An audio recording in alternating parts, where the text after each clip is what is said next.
তবে তো বেগুন ভাজি দেখা যাচ্ছে না তো। হ্যাঁ, লাইট লাগান, পুড়ে যাবে না, বুঝতে পারবেন না, বুঝছেন। খিচুড়ি রান্না শেষ, এখন আমরা বেগুন ভাজি করছি। আর ডিম কই? ডিম আছে না? ডিম পরে।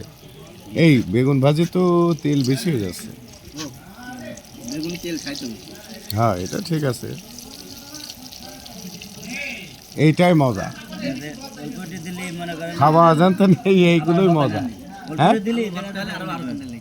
আলু ভর্তা করতে গেলে সময়ের ব্যাপার। হ্যাঁ, ঝাল ভর্তা থাকলে অনেক সুন্দর। একবারে ভেজেন, হ্যাঁ একবারে লাস্টে ভাজাবো বেগুন ভাজার পর। এটা আর কি, এটা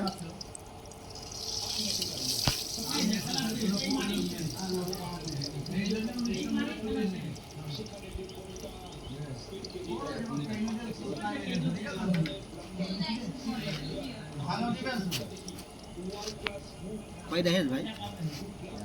5 9 6টা 11 30 হবে না? 30টি, হ্যাঁ 40টি হয়ে যাবে না? 35 40টি হয়ে যাবে। কয়জন আমরা? আছে 20 জন।